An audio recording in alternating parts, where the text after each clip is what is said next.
Good morning, everyone. Welcome to the Coffee with Craig and Derek. We're out here early in the morning, you can tell, because I haven't even got my first cup of coffee down. But figured this morning we talk a little bit about treasure adventure, and that can mean a lot of different things. We talked a little bit about it with Tim Glick the other night, how he was saying, to get out there and have fun. And, that's what Craig and I have always said, it's a metal detecting, it's a good, good for exercise, good for adventure, good, you find all kinds of stuff, whether it's good or bad. Sometimes you do find good stuff, sometimes you don't. I wanted to talk a little bit about your own backyard. No matter where you live at, and probably whatever country you live in, there's local history. And, whether it's, actually warfare of some kind, or skirmishes, or bank robberies. There's a whole plethora of stuff where stuff could have been buried. It may have just been, a town that was there. It's like a ghost town. And, I didn't realize even in Florida that there's probably 20 or 30 ghost towns or more, just this long forgotten. Some of them are just up there. You see a sign that says, this town, and there's nothing there. I have two of them locally, three of them locally, that, I haven't even had a chance to investigate. But I started looking, I went to Dade Battlefield, which is about 12 miles from my house, the other day for information about a World War II reenactment that they're going to be doing next March, and having a USO show and all that. But they have a museum there at Dade Battlefield. Now in Florida, you can't hunt state property. It's a felony. State parks, stuff like that. Of course, I asked him anyways, and of course I got the brush off about doing any kind of thing, even if it was for, filling their museum. And they said, well, they did have a museum. So I went over and took a look at it. And the first thing when I walk through the door, I see a mannequin of a Seminole Indian and one of a U.S. soldier. And I was telling Craig just before the show, the Civil War, or not Civil War, the Indian War, Seminole Indian War soldier had a breastplate. And I thought to myself, that's a Civil War breastplate. That's not from, the Indian Wars from 1818 era. And because there was 3 Seminole Indian Wars that actually went on for over 30 years. I think it was 42 years, Craig, that they said that the Seminole Indian War went on. And so I started looking it up when, and I found that, well, at least on the internet, in 1839, a sling plate or breastplate was worn by Missouri militia, and I think it said also that U.S. Army regulars that were down in Florida. Now that's post dated from the Dade Battlefield, which the massacre happened in 1836. So there's a good possibility that there may be breastplates down here. I don't know how many people. I know they found some eagle buckles and stuff like that down here, box plates, whatever. We may be able to find them because they said they were made by an unknown maker. They were brass and lead filled, just like the Civil War ones. And from what I could see through the plexiglass, I didn't get my hands on this thing, but it looks just like a Civil War breastplate. But it really kind of started making me think a little bit. So I started doing a little bit more research, and I found that the history varies quite a bit on times and dates and the reasons why, and things they did, and numbers of people that were killed, or things, the battles or the trade they had, whatever. There's a whole bunch of information out there, and it's done by a lot of different people. But we had not only Dade Battlefield, the massacre of Dade Battlefield in 1836. A year later, there was the Battle of Wahoo, which is maybe 7 miles from Bushnell. That's a town where Dade Battlefield is. And there was a huge buildup of U.S. troops that went after the Seminoles in Wahoo. And apparently, from what I've read, massacred them. Before in 1836, local history, local things that I've heard that's been passed down, generation to generation, is that the Dade Battlefield, the reason that massacre happened was retaliation for a massacre on a village of Indians. So Craig, it was so interesting. I mean, I got to thinking, man, how many towns? Well, I know the towns I've lived in the past. Finding out, I'll look up the town where I lived in, and there's so much history that I didn't even realize at the time about all this kind of stuff. Not just Indian wars, but Civil War stuff that happened. Like I said, bank robberies, people that buried loot. There's all kinds of things, and it's history to be saved, or whatever, treasure to be found, kind of thing. Don't ever overlook your own backyard. Craig, is fortunate to have a ton of history in Virginia. I mean, they find stuff everywhere, and Craig, I'll let you talk a little bit about that. I didn't want to take up the whole show with it, but just kind of bounce it around, things that you found or heard or maybe discovered too. I mean, because if you have a chance to change a little bit of history yourself, to me that's always interested me. To try to prove things right or wrong. You know what I mean? Well, I was just looking. I just looked up the breastplate, and I found one called Boyd's and Son mark pattern 1826 eagle breastplate. Forward that to me, brother. Seriously, when you after the show or whatever. And yeah, it says they were introduced in the Army in 1826, originally fastened to the shoulder belt for the bayonet. When bayonets were shifted to wear on the waist belt in 1840s, the plates were retained for functional use on NCO or musicians' sword belts worn across the shoulder, or it became static plates for wearing on the cartridge box shoulder sling. Yeah, it was almost like a belt that went around your waist and then had a diagonal strap that went up over the shoulder. That's the way I saw it worn by this particular display soldier, whatever. Yeah, basically it was a decorative thing. It wasn't functional or anything. Some of them were actually used as belt buckles. This one shows the hooks on the back were iron hooks, and were like not even a hook, like a little rounded thing that was embedded. But this one shows it at the top and bottom, whereas during the Civil War, the ones I found are on horizontal instead of vertical. Right. So I don't know what's going on with that, but well, it's 1826. That's pre Seminole Indian War. There's very good possibility. I have a property, and Craig, we talked. I've talked about it many times. It's Old Bridge property. It's almost 500 acres. It runs right along the river, the Withlacoochee River, and this is the kind of stuff I'm looking for. I want to find this old stuff on land that has been pretty much untouched as far as modern buildings and stuff like that. I don't know if I'll find one, but I should be able to find some of this stuff, or at least a couple things, because this war went on. I mean, it was not the best part of our history. The Seminoles weren't actually a tribe until, and I can't remember the dates they gave, but it was a conglomeration of all the other Indians that were in Florida. There was several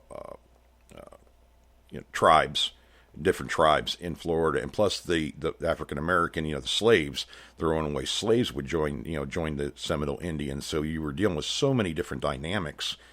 And the first Seminole Indian War happened in Georgia, and then Spain still had Florida.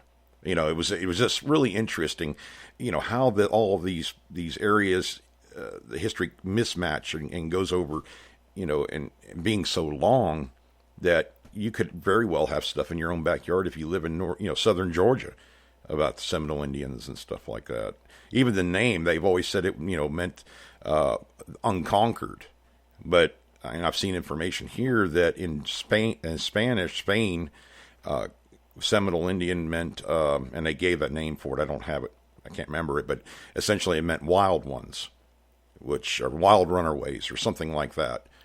So even the names and what things meant were different back then than they are now in our history that we know. Well, to the victor goes history, is what I've always said. They write it the way they want to. And you get different accounts if you go and look, like down in, I think it's the Everglades down there. They have a museum down there, and they have actual physical information from, Taylor and all the, the presidents and all these, generals or whatever, how they used to fight the Seminoles. And it was almost like guerrilla warfare at some points. I don't think they ever could get them to like stand on a battlefield and fight head to head. It was more or less guerrilla warfare, which I don't blame the Seminoles for that, because how are you going to go up against 1,000 U.S. soldiers? You're going to hit and miss. Kind of attack them and run. So, a lot of these battles happened. The U.S. soldiers would go in there. They'd send 10 or 20 men out there along fields or whatever, and away from the main troop. And if they were attacked by Seminole Indians, if they could make it out of there to get back to their platoon or whatever, then they would send the rest of the troops in there. So every field you go to, I find Seminole Indian and U.S. soldier musket balls in a lot of different places that you never heard of. There was skirmishes, battles, whatever you want to call them, and it wasn't involving a ton of people, but they are in a lot of different fields and places I've hunted down here. I always seem to find Seminole Indian bullets and U.S. soldier bullets in different calibers, so you can kind of tell. But anyways, Greg, sorry I didn't mean to cut you off on that, but the breastplate thing, definitely send that to me, or post it up on Facebook, man, because if they are, that could open it up. They could be other places in southern, the southern U.S. that weren't associated with Civil War. Yeah, it's there's a lot of cross history in a lot of different places. Especially on the East Coast. It's like in Alexandria that people in Virginia started down in Jamestown, Williamsburg area, and they just started exploring. And the way they did it back then was they went up the rivers and the creeks. And one of the things about Virginia is we got 4 major rivers. I think it's the James River, the Potomac River, the Rappahannock. And there's, I think, one other one. I can't remember at the time, but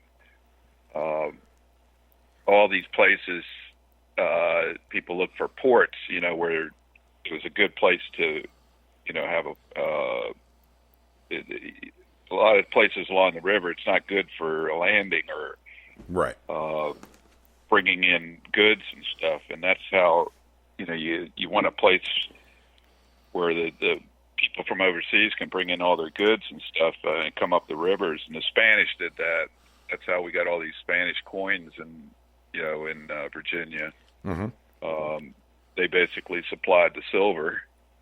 Right. And there's a couple trackers I've seen, like for Pistarines, and They actually used relic hunters years ago that would find them at house sites, and it was funny how there were 2 reals. They were like I've actually found 2 whole ones, but I found a lot of cut ones, and these coins, after they started circulating, and people started cutting them for change, because 2 real was a heck of a big silver coin. It's the size of a quarter or so, and so that was worth like $1 or more back then. And $1 was a lot of money. Oh, heck yeah. They kind of trace these things, and it starts. The cut coins start showing up further and further away from these ports.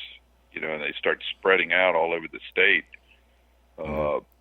So it's like I found one right up the street here in Middletown, which is probably almost 80 miles from the Potomac. We have the Shenandoah River that goes through here, but it wasn't used as much like that, back in those days. It was more in the mid 1800s. I lived right on the Valley Pike, and it would start in 1834, and it kind of opened up all of Virginia for commerce, and they spent like $400 and some thousand back then, which was worth, 1830s $400,000 or more. It was a big risk. It was a big risk. Mm-hmm. And, they actually had toll roads every 5 miles along this pike, and as soon as this pike was opened up, all these merchants, like from Philadelphia and stuff, I actually found a merchant's token in my yard from a dry goods place that was from 1847 to 1854 or something like that. And I actually found the location in still there in Philadelphia, but it's not a store. I couldn't tell what it was. Right. But you know, it's I was talking to a relic hunter last year, and he'd been hunting for 50 years, and he said that I was telling him about the little Spanish coin I found, and he said, man, when we first started finding some of those every once in a while, we didn't know what the heck was going on. You know, we had no idea, you know, how they got here or what it, you know, right. what the story was, you know. And I said, yeah, it's amazing. I said, now we pretty much know everything, you know, but when I first started in the hobby, there wasn't a lot of information. And a lot of this stuff is actually, you know, relic hunters have provided the information. Right. It's like when I went to the Manassas battlefield, you know, to help the archaeologists find artifacts that, you know, they found 2 artifacts, 2 bullets, and this, I guess it was about an acre area that they were going to put a parking lot in, and they did 500 test holes, and they just did them in a grid. That's how they do it, and they just, you know, all they found were 2 bullets, and we went in there with the detectors and found 1,080 artifacts. Right. And it just, they were shocked. I mean, they you know, they were like, they were so shocked they couldn't believe it, and they were also shocked at how knowledgeable we were about this stuff, you know. And I was saying, you know, I got with them at, you know, at lunchtime, and I basically had 15 archaeologists arguing with me, and I actually kind of brought them over to my side, saying, you know, look, guys, you don't have any information. You don't know what's going on, really. Right. You don't know anything about any of these artifacts. You know, I'm sorry, but you don't. And they agreed, you know, that they didn't. Right. But this turned into a huge project for them, because they, you know, they extended it on for another couple years, and they started bringing out more and more groups of relic hunters, and they were doing surveys of the whole battlefield. They actually found, you know, they actually changed history on two locations. Right. Which is, you know, that's gold for archaeologists. They love discovering something new that nobody ever, and it's kind of exciting, you know. It's well, I see it around the world, Craig. You know, when these, you know, metal, they're, you know, starting to really, and over the past, I don't know, few years, anyways. I'm seeing more like, we talked about the Bondi treasure hunter. You know, I put his liked his Instagram page and all that stuff, because I was watching. He was working with archaeologists in Hungary.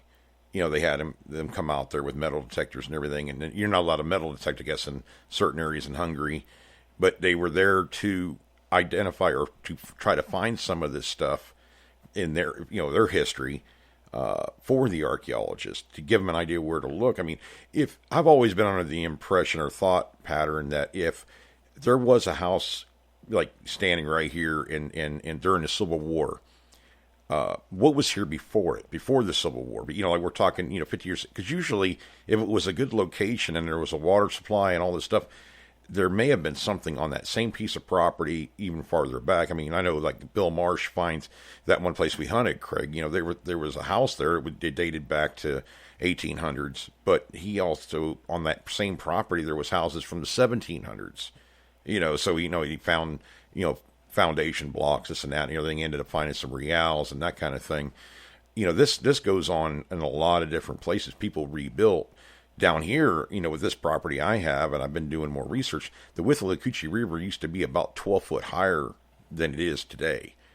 And on the property that I'm hunting, and I'll have to get some video of it, there's a big incline coming out of the river. When you come in about, I don't know, 50, 60 yards, there's an incline on the land.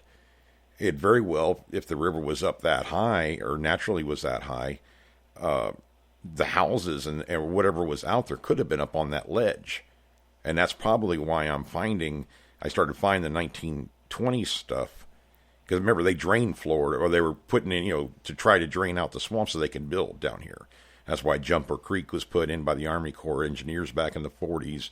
There was landing strips here. Army was, pretty big in this area. I even know where there's still aircraft hangars down just south of us, in Pasco County. So, we're dealing with all these different wars and civilization, so to speak.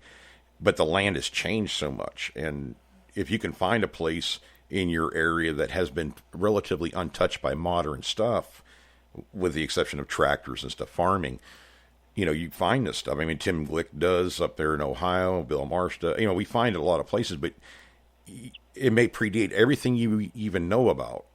Kind of like with the tokens with you, Craig, finding those tokens, I didn't know what the hell they were. I even found down here in that same museum, they have remakes of these silver coins that the Seminole Indians would decorate or make adornment, punch holes in them and stuff like that, make them to wear. Well, I've never found one. I've been detecting down here for quite a while. I don't know if anybody else has. They got to be out there. People drop stuff. Stuff was lost, whatever. And this is the kind of stuff I'm after. Even the peace tokens was Taylor put those out, and they were in silver and copper. And these were like medallion shaped coins. They call them peace tokens. And, they have some down in, the Seminole Indian Museum, several of them, which are really cool. But, are these around? Can we find these in Florida? That's a great piece of history to save. I mean, that'd be really neat to be able to donate to a museum or on either side, because there's not a lot of this stuff that I know about anyways, saved. Even your town, Craig, I mean, Middletown, I mean, it was colonial stuff there. If there was colonial stuff there, what was before it? It just, like we build over top of everything.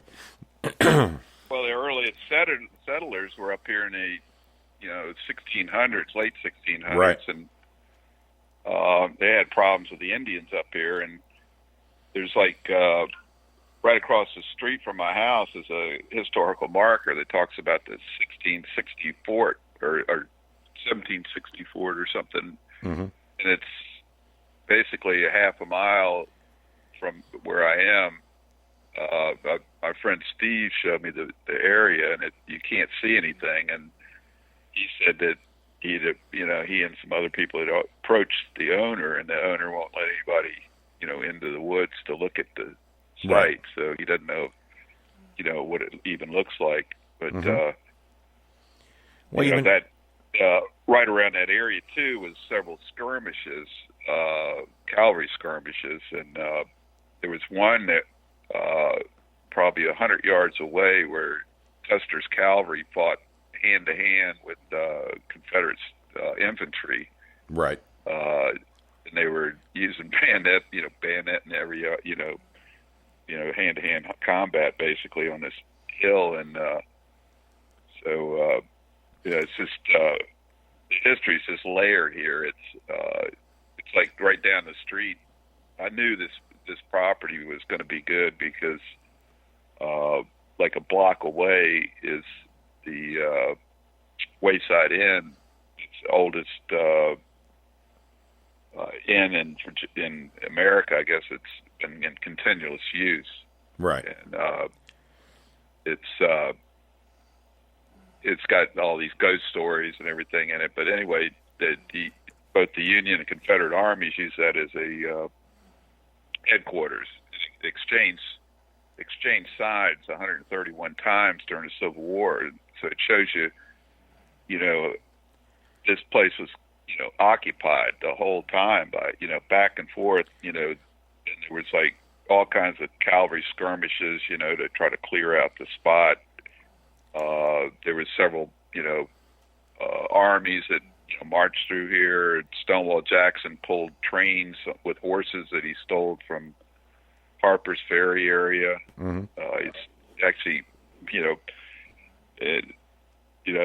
the site up the street, I found 2 Hibernia coins and the cut Spanish coin, and there's no evidence, of anything there because everything's built on top of it. It was a 1905 house, or I guess, but the stuff's in the ground, and it's everywhere.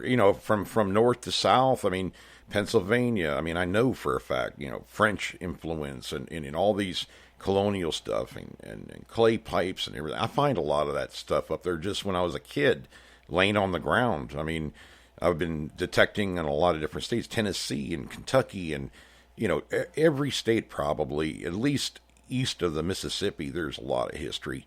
I mean, Louisiana, there's a ton of French influence down there, of course, and when I was in southern, shoot, if I remember what the name of the town now. I was in Florida, Alabama area, Gulf Shores, Florida. And I found a colonial ship nail, bronze ship nail. I mean, it doesn't seem like much, but I mean, to find a colonial item at a little like a KOA kind of thing, just horsing around by the water, you have the opportunity to find stuff in your area. There has to be history there. Just doing the research, and you may find stuff that they don't even know about. I've done it here. I mean, they talked about, this toll bridge being, torn down in 1900. I got photos of it in 1961. So, it wasn't torn down, obviously, until then, because I have a photo with people on the bridge and it's signed. They're wearing that era of clothing. They also don't talk about it being a wooden bridge before that. I mean, we're talking clear back. I'm almost thinking, I know it's 1820 at least, but it was probably before that this property was inhabited and people used a wooden bridge there. We still got the pylons from the original, from the metal bridge in the water. I think I've posted up photos of that. But all around that area, that was the only way to get, that I know of anyways, to get from Hernando to Sumter County unless you went farther north or pretty far south. So, people come through there with cattle, with whatever. That's why, I'm hunting that property. And it's got to be there. I think I need to move in off of the shoreline by about 100 yards and start working, and see what I can find. I'm finding nails and stuff. If you find nails, it has to be activity of some kind. Something was built there at some time. But they're not square nails. I don't know, it's a process of just getting your coil over it. And getting through the more modern stuff. There's not a ton of stuff there, Chris. That's what kind of blows my mind. I find a lot of bullets and shotgun shells, the old ones. I'm finding what looks like maybe some silver. I'll have to show you, Craig. You'd know. Like one ringers, so almost like a pistol bullet. I'm finding some of those. Of course, Seminole Indian bullets and I haven't found any U.S. 50 caliber round balls yet. And that's what I've been kind of looking to. But they find arrowheads, they find stuff like that all along that river. So it has Indian activity. This is just not in my area. This is all through Florida, Georgia, Tennessee. I mean, everywhere everywhere east of the Mississippi, and then you get west of the Mississippi, and God only knows what you'll find, because then you have Mexico and all that stuff. The Spanish were there. In your own backyard's history. It's an adventure. It's treasure that you can find. I'm not talking monetary value. I'm talking, gold and silver. I mean, a lot of these old relics are really cool, and some of them haven't been documented. Some people don't even know what the heck they are. You may have a few of these in your collection of stuff that are, what is it, and, that you found 20 years ago, and dig into that thing, see what you find. Maybe you can find information, or maybe somebody knows what this stuff is. I've often read that the Indians down here, anyways, the Seminoles and stuff, they considered silver worth more than gold, to them, anyways. People, they would buy silver and pay with gold. But if they had this, where did this gold come from? Where is it at?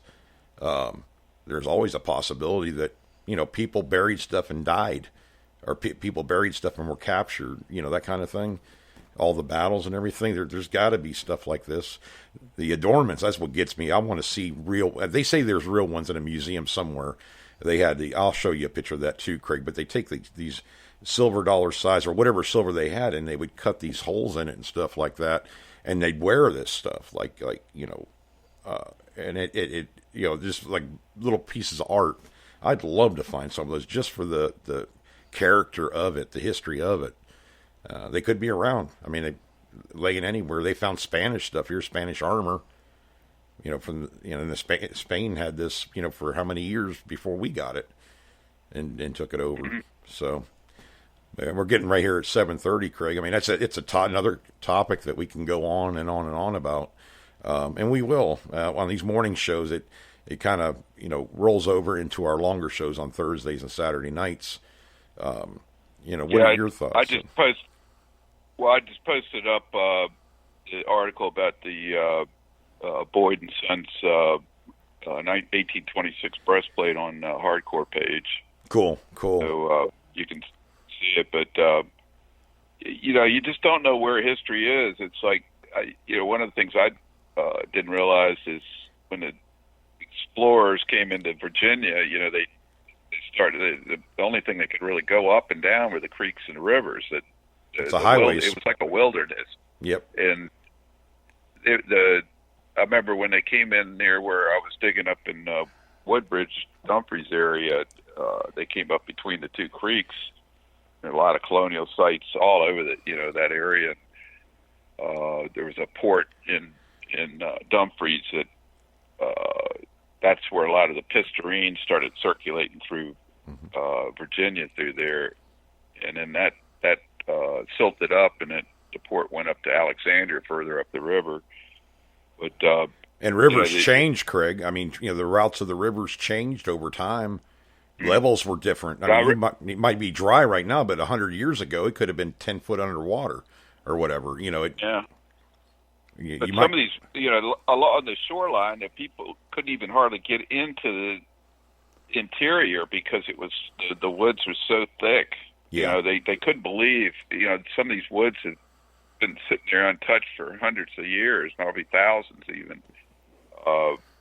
And it took them. They started going up game trails and Indian trails. The Indians probably used the game trails. Yeah. And eventually, a lot of these were along the creeks. Mm-hmm. The Indians used, they navigated by creeks and rivers. Right. Some of them even, I found a point made out of chert. And, it was the only one I found, and I was showing it to a guy, and he said that came from Pennsylvania. Mm-hmm. I said, what? And he said, yeah, the Indians actually traded with other Indians all the way up to Pennsylvania and stuff. Mm-hmm. And I said, that is crazy. Well, it's just like our river over here, Craig. It's the way they flow, too. It's like most rivers flow south. Well, at least in Florida, but we got Withlacoochee, it flows north. So they would have been jumping on that river to go back north again, I would think. I mean, obviously, but better than rowing or whatever, or paddling. Yeah. So, yeah, we'll definitely have to do another show about this. And Gavin, you come over here. Me and Craig have Civil War bullets and older bullets and that. He's saying he one would be enough. He wants one. So of course, Gavin's in Australia. Yeah. So, well, I guys, can send him one. Yep. I got thousands of them. Yep. I think I'm up to 31 bullets I found in this yard. Mm-hmm. And over in Alexandria, I think I found 68 or 64 in that yard. And that was a tiny yard. Tons of bullets, tons of lead. Yeah. We're cleaning up the environment for sure. That's for sure. But all right, guys. Well, we're going to try to do a show on Wednesday. I don't know what my schedule is yet, but we try to do these on definitely on Mondays and Fridays. Coffee with Derek and Craig, and then of course our regular shows on Thursday and Saturday. Craig did post up a video on Hardcore Metal Detecting Facebook page, and he just posted it up I think this morning. Craig, right, about the show and photos and stuff like that. Well, I haven't done that. I haven't put it up yet, but I got a little trailer up. Oh, okay. With some music, and I've got the video done, so I'm going to post it up a little bit later. Yeah, it'll be up today. Okay. Well, you guys check that. It's about the podcast and their Patreon page and Instagram and YouTube and stuff like that. So. Yeah, definitely, guys, check it out. Mm-hmm. Yeah. But okay, guys, thanks for listening. Be sure to like and follow the show. Tell a friend about it because And that's the only way that we kind of get out there is just through social media or whatever. Tell your friends if they're into metal detecting, that kind of thing, to tune in and check out the other shows on Spreaker also. Y'all have a good morning. Get out there if you can. Keep digging, and God bless.